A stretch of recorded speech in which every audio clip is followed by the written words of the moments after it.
I think he just pops out of the balcony. Oh, and this bit is so cringy.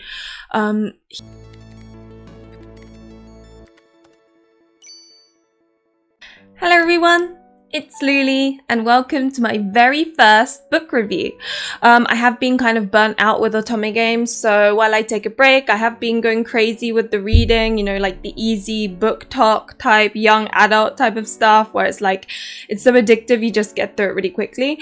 And I thought, why not make a review? So today I'm going to be talking about the Inheritance games. What I'll do is I'll talk about what it's about. Then I'll give you a rating as well as what I liked or didn't like about the book. And then I shall go into passionate, subjective spoiler review mode where I will tell you how I felt in each part of it. So I'll kind of tell the story in a way and then say what I thought. But anyway, let me start. So, what is the Inheritance game about?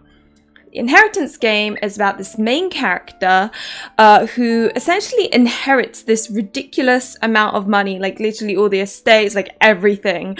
This, I think even billionaire had, and it's really awkward because she goes to the mansion and, you know, all his relatives are sitting there. She has no idea who this person even is, and she's just sort of sitting there going, I don't know why I'm here, but whatever, we'll figure out what happens. And then it's announced that she has inherited practically everything, and then it's announced like how much the relatives have gotten, and compared to the main character, I mean, I'm talking like peanuts. It's like nothing. I mean, for us poor people, it's like loads, but as far as these rich people are concerned, they're like, you're giving me $100 and that's it. Like, that's kind of the level.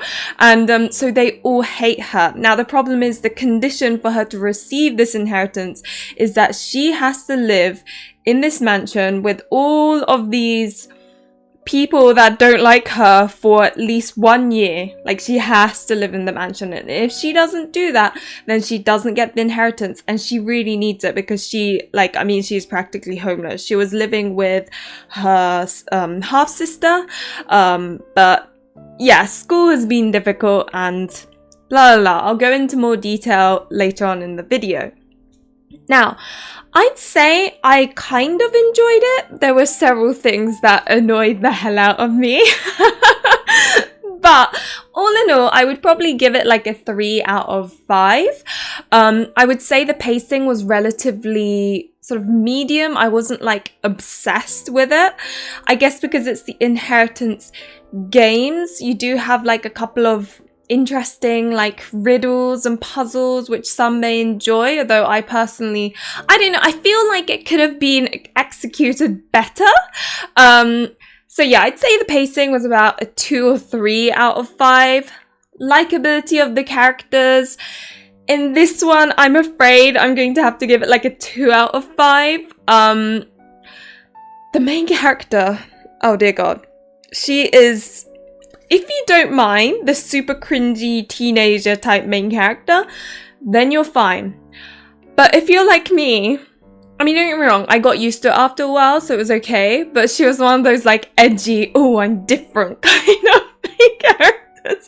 And she thought she was so smart. And I was just like cringing every single part of it. But I mean, I did get used to her after a while. And I think I will read the second one because I feel like now that I'm used to her and I've gotten used to the characters, I'm okay. I'd say out of the brothers, so this man has 4 sons, 2 of which she is going to end up in a triangle relationship with, I believe. But I think it's the youngest, Xander is his name. He is the only character that I truly liked. He was like helping the main character through the whole thing, and he seemed really sweet. He was friendly. He's the only one that wasn't giving off I hate you vibes towards the main character.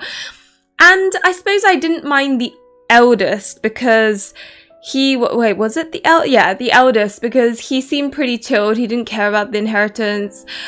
I don't know, he just seemed like a nice guy. So those 2 characters I liked, but the 2 brothers that are going to end up, I don't know which one's going to end up, but seem to have like a sort of thing with the main character. I was kind of like, nah, I don't know.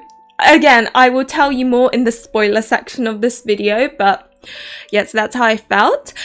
Rereadability, I would say, is like, I don't think you really need to read it. Again, it wasn't like one of those deep books where you're like, what is the meaning behind this book? It's like a nice casual read, if you know what I mean. If you like the riddles and you want to revisit them, maybe that would be fun. But I think all in all, the rereadability is probably like 1 or 2 out of 5, unless you, of course, really enjoyed it or you've read like the whole series, because this is part of a series. Then it might be like fun to reread because you're like, okay, let's go back knowing everything that happened in the rest of them. So yeah, I guess that kind of leads me to the spice levels, given this is supposed to be a romance book. I'd say the spice is like 1 out of 5. There is like a bit of a makeout scene maybe, but that's about it. Nothing too crazy happens. So, you know, if you're looking for like something spicy, then this is not the book for you. It is very much young adult. Yeah. So now let me talk about the things I liked about this book and why some people may want to read it, as well as the things that I did not like about this book. Things I liked. Obviously, I like sort of inheritance games. Like, I love it when a book has that kind of everyone is against each other. Like, that sort of, I don't know, it's like so, anything that's a little bit messed up, I kind of like it. I know that sounds really bad, but so there was a lot of, like, I say a lot of, there was some scheming, there was tension and all this. So I like that about the book. Second thing is this potential triangle relationship. Now, it didn't really develop much in this book, but the way they've set it, I think in the next one, it could be good, if you know what I mean. So that's something that I'm looking forward to. A triangle relationship is like my favorite trope. I'm like, like throughout the whole book, I was like, come on, we need more. And then it is very much a setup for the next book. So that is something I like, but also it wasn't too existent in this book. Third thing is, I do like a kind of Cinderella story plot where the main character starts with nothing and ends up with everything. It feels nice because that doesn't happen in reality. You know what I mean? So I think it's a fourth reason is there's this constant mystery because you don't know why this billionaire decided to, you know, give practically his entire fortune he made to the main character, and you don't know who he is either. Like, you're just kind of confused why it happened, and because of this mystery in the back of your mind, you want to keep reading it because you're like, I need to know, I need to know, I need to know. And I love it when a book does that because it just keeps me on my toes, makes me keep on reading it. Now, moving on to the things that I did not like in this book. I was not a huge fan of the main character. I really struggle with teenagers that think they're so much smarter than the rest of the world. Because as an adult, you do, like, I think everyone goes through a little bit of that, like, you think you know more than you actually do phase. Like, I think everyone goes through that. And I guess she's going through that as well. But as an outsider looking at it, you're like cringing every moment. You're like, oh no, don't. And she is very much like I'm different from other girls. So, which I guess is, I don't know, I don't read that much young adult fiction, but I'm guessing that is quite often seen in like a main character, like not necessarily they saying they're different, but it's like, oh, Lucy was different from all the girls out there. Like that always seems to be like a thing. So yeah, I guess that's one thing. Secondly, there is a trope in this book. Again, I will mention this in the spoilers section that it's my least favorite book. So yeah, it ruined it for me in a way. I did manage to plod through thanks to the mystery, but it's a trope that I cannot deal with. So that's what really brought down the book for me. I'm really hoping in the second one it's gonna be better because that trope I don't think is going to exist. But yeah, so that's my second reason. Third reason is some of the riddles are a little bit like, I don't know, they fell a bit flat in my opinion. I don't know, I was like, And I wanted more scheming. I definitely wanted more scheming, more dodgy stuff happening, but it is a young adult fiction, so it's not going to get that, like, crazy, if you know what I mean. At least I'm guessing it's not going to. So those are my things that I liked and like about the book. Who would I recommend it to? I would recommend it to those who love young adult fiction. It does have like those like YA attributes to it. If you like the scheming thing, obviously, if you like if you like the triangle relationships, bearing in mind it barely exists in this one, but it probably will in the second one. And I guess I wouldn't recommend it to those who are looking for spice, want something mature, want something like deep, you know, that sort of thing. But yeah, all in all, I think it was okay. I mean, I am moving on to the next one, which is saying a lot. Now, let me continue on. So from this point onwards is spoilers. I am going to somewhat describe what happened in the book and how I felt about it throughout. So if you want to read this book without any spoilers, then move on right now. But for those who are like, I'm not going to read this because it doesn't seem like my cup of tea, but I want to know the story, then stay.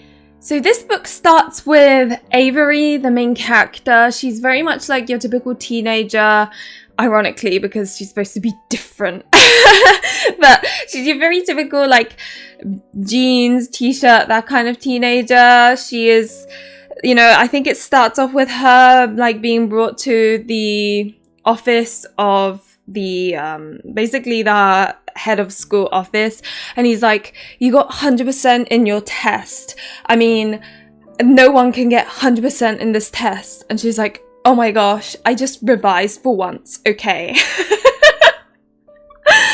And then I think they get her to do the test again and she gets 100% again. But like, I don't know, it was super cringy. Like, I was just like looking at it going, oh no. Because I think before that, she's like playing chess with a homeless guy and says if she wins, then she gets to buy him food. And like, she wins and it's all very sweet. But like, when it cuts to this school scene and it's like, I don't know, I guess she's always thinking she's smart and she knows a lot, and like, it's that kind of cringiness.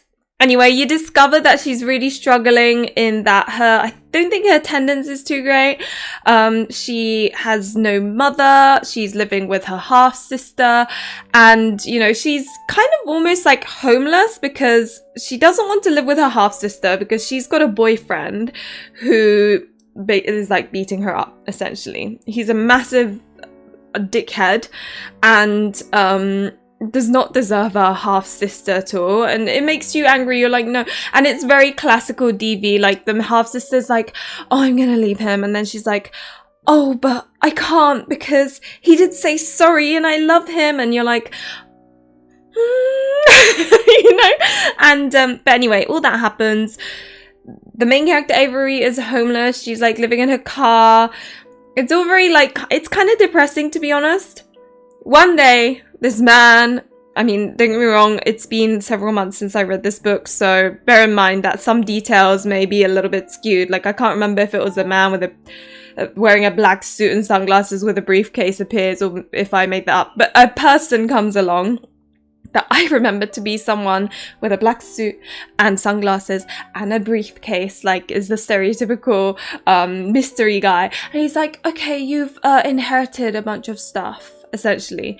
And she's like, what? Okay, is this like real? And anyway, she of course goes to this mansion very suspiciously. She's like, why am I here? Who is this guy and what is happening? And that's when you discover that she has inherited, like, yeah, the entire estate, basically. And that guy leaves his grandsons and his daughters, because I think he has 2 daughters. One who has the 4 sons, each with a different baby daddy, which is hilarious. She seems to be like this glamorous lady. But yeah, she had a kid with basically 4 different men, and they've all grown up to be very different. But those grandsons get barely anything. The other sister has, I think, 1 daughter.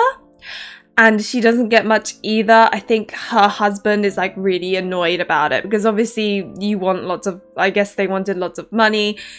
Her daughter is, well, I'll bring her in later when she appears. Anyway, as you know, because I just said it earlier, Avery must live in this massive, humongous mansion for a year alongside all of these essentially enemies if she wants to inherit this. And she really needs that money because she's practically homeless. She wants to help her half-sister, all of this. And so, yeah, that happens. She's like, okay, fine, I'll live for a year. Now, it's obviously, this news has gone out. There's paparazzi everywhere, like, trying to take photos of her. It's absolute chaos. Meanwhile, her friend has, like, overbearing parents. Another cringy, it makes me laugh. She's not allowed to swear, and her parents check her phone, so she'll say things like, "Are you ducking, kidding me?" And I'm trying to think of examples, but they're so ridiculous I can't think of them, but they will make you giggle a little bit because, yeah, ducking, hilarious. Are you shipping me? Things like that. Like, oh, okay. But yeah, and they lose contact for a bit. I guess the parents took her phone away, but she finds out and is like, what the hell? Like, Avery's getting so many phone calls and her half-sister's getting so many phone calls because they've all got, like, people wanting money from them. It's absolute mayhem. Anyway, all this happens. The second eldest brother, I think his name was Grayson, who is like your typical kudere character. He's cool, collected, handsome, wearing a suit all the time, that sort of thing.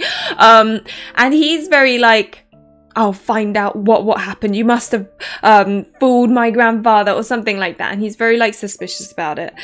The third youngest is, what's his name again?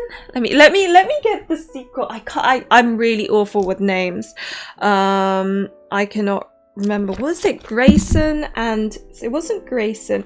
Jameson, that's it. So you've got Grayson the kudere and Jameson, who is the one younger than him, and he seems a bit like bad boy-ish in a way. Like, he seems a bit more chilled. He appears from the balcony when they first meet, which, oh, it was so much cringe. He didn't appear at the reveal of the inheritance, by the way. I think he just pops out of the balcony. Oh, and this bit is so cringy.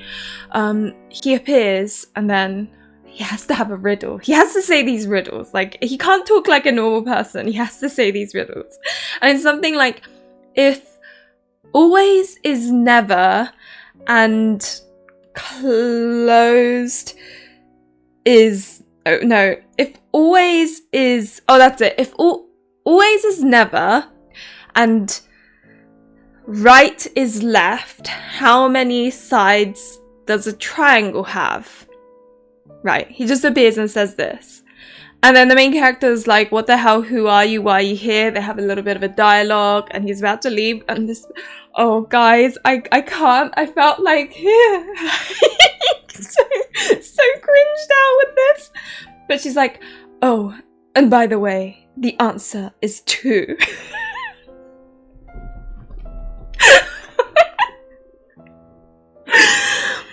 Mega cringe. I was like reading this going, what am I reading right now? Which, by the way, the answer is such a stupid answer anyway. Okay, let me explain the answer to you.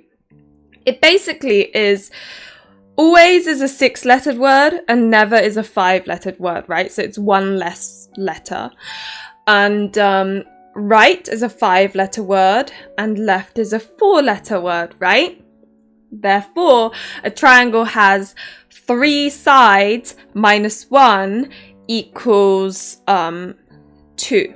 Now, firstly, no shape has only 2 sides, right? So that already, I'm like, I know it's supposed to be a riddle, but another thing that really bothered me about this is that those 2 examples are talking about like the number of letters, right? So like if we're gonna really go by that, surely the answer is, so was it 3? So the answer should be 4, because 3 is a 5-letter word and a 4 is a 4-letter word. But anyway, moving on.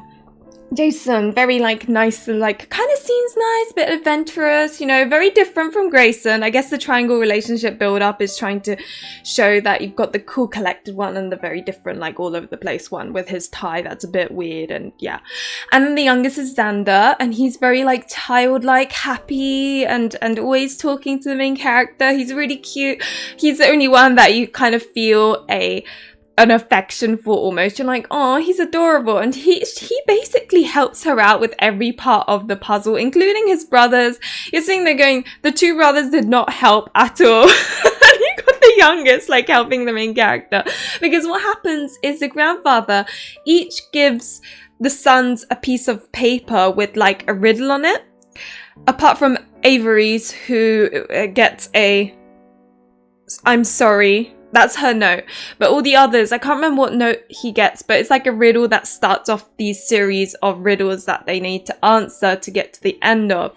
But anyway, now of course she's going to be living there for a year. She is now incredibly rich, so she needs to go to a different school, which is why she's now going to be going to school with these, the three younger boys, because the oldest, I think the eldest and the second eldest have now been old enough that they're no longer in high school, and then Jameson is still in high school, and so is Xander, but I think Jameson is like the same age as Avery or something. Anyway, she goes to boarding school, and it's all very like rich people, and then she meets a girl who is being like, seems like the popular girl and is being friendly with her, and she's like, okay, and she's talking to this popular girl, but then Xander, the youngest, is like, I'd be careful of you if I were you. And you discover that she's the daughter of the one of the sisters of the man that left the inheritance to Avery. And also throughout this whole entire thing, and this is what bothered me the most in the whole book, people keep on mentioning Emily. Bloody Emily. Now they always go, oh, you'll never be like Emily. Oh, Emily was so much better than you. Oh, we all miss Emily. Like literally every person in the house keeps on talking about Emily. Like it seems Grayson and Jameson were like in a relationship with Emily at the same time. But basically Emily was this girl that's the daughter of the staff. Like I think the two head maids, like the head maid and like, yeah, so the staff, their daughter was called Emily and another girl. And this Emily girl, like I said, I'm not very good with names, but bloody Emily, I remember. She had a really bad heart, so she couldn't go out and play with the boys and like the other children, because what happened is often they'd play with the, you know, the rich people children during summer, even though Emily and her sister are like normal. And but she manages to get like surgery in her heart, so she's finally able to run around and she can go to school and be really happy. And obviously Emily's best friend just happens to be the popular girl, so gotta remember that. And yeah, so no matter what happens with the main character, they all won't stop talking about Emily. And obviously you've got scenes like there was a ball thing and she's being dressed up, and then like her best friend gives a photo of Emily from before and makes the main character dress up like her, so that then Grayson and Jameson are like, oh my god, and then everyone's like, and it's like really embarrassing for Avery. Like little things like that constantly happen. So not only is this like an other woman trope of, which is my least favorite trope, because Jameson and Grayson were both like in love with her and they were dating her and she was dating both. Basically she was cheating on both of them, and then that gets discovered and it all goes chaos and she dies. And throughout the whole thing you're like, Emily died and why? And Grayson and Jameson are both like, it's my fault. And Jameson is like, I saw her die, and Grayson is like, I'm the reason why she died. And their relationship is just like so awful because of this Emily girl. But you don't really find this out until later down the lines. You're like going through all of this like stuff, and then you're like, who is Emily? Why does she keep on coming up? You're getting really annoyed. At least I was getting really annoyed. I was like, bloody Emily, why can't everyone shut up about her? And Grayson and Jameson's mum, even she is like, oh darling, You'll never be Emily. And you're like, can we like not with this whole Emily nonsense? Like, they would not shut up about her. Bloody Emily. Anyway, so that all happens. There's a bit of a thing between the main character Avery and Jameson, I would say. There is a little bit of a makeout scene that happens weirdly enough in Emily's bedroom. And there are several like sort of assassination attempts of the main character. Like, she is constantly being in danger. I think she once like a bullet hits her or something, or like gets in her arm. I can't remember. She almost dies, because if it was a little bit more to the right, it would have gotten her heart and she would have died, right? So this close from dying. She's almost in a car accident, and it's just, and I think it turned out that the half-sister's boyfriend was involved in the car accident or something, but you're like, who made it happen? Because it could be someone giving him money and then getting him to do it, like that sort of thing. I can't remember if it's revealed in the book. If it is, it clearly didn't have an impact on me because I don't remember at all. But yeah, there are several assassination attempts. She's struggling in terms of relationships with school, because every time she gets to know someone, they're linked to Emily. Like, the first popular girl was her best friend, and then you find out like Emily's sister is the one, like, is she his sister when you see the main character getting along with her. It's just all a nightmare.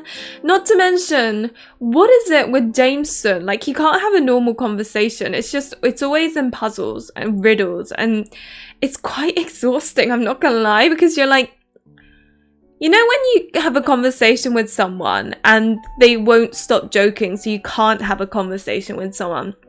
It feels a little bit like that, where you're like, where is this going? But anyway, I guess the climax is when they all get through all these series of different puzzles. They finally find out that all 4 of the brothers and Avery need to go down this like hidden path to the back and put in their numbers and stand there all together and get scanned and all of this.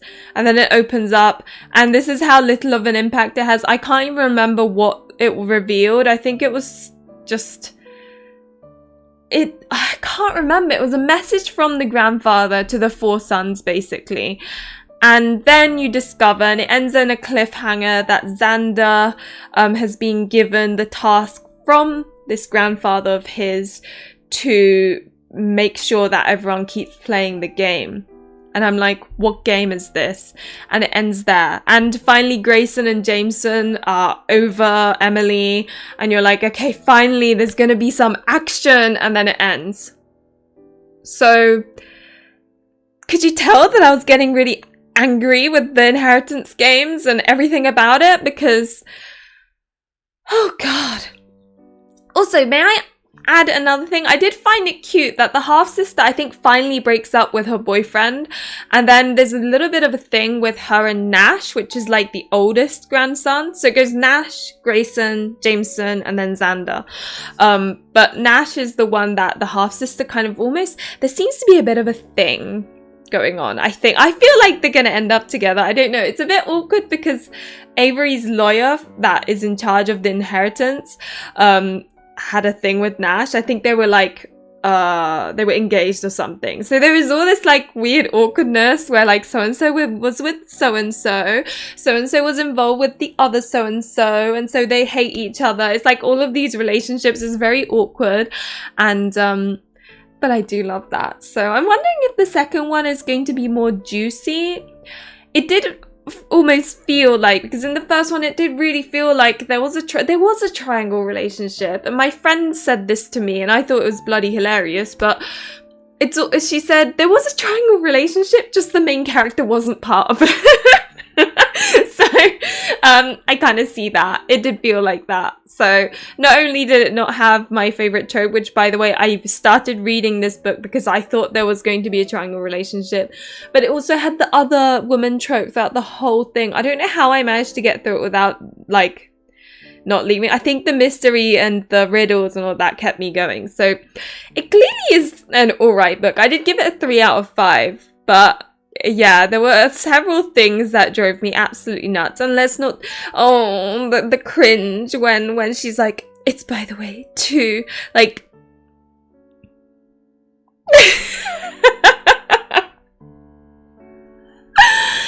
but anyway, that ends my kind of describing. I know it was all over the place. Hopefully with time I'll get better at like describing the story. Do ask me questions if there were bits that were confusing, and do correct me if there were bits that I've made a mistake on, because I'm sure, like, I read this 3 months ago or something, so there's obviously going to be lapses in memory. I did kind of describe it in an all over the place kind of way. So do let me know if, one, I've missed bits, and two, if you are really confused and you want to ask me what the hell happened where or here, you know, I'd really appreciate that. And do let me know if this video was fun or whether it was bad, or, you know, I really want the feedback, because this is the first time I'm doing like a book review type of thing. If there is more that you would like to hear in a review, then do let me know in the comments, because yeah, it's gonna really help. And, you know, if I do stick to this, it depends on how many people are interested. But anyway, as is always the case, thank you very much for watching. Remember to like and subscribe if you enjoyed the content, and hopefully I will see you in another one of my videos or streams. Bye!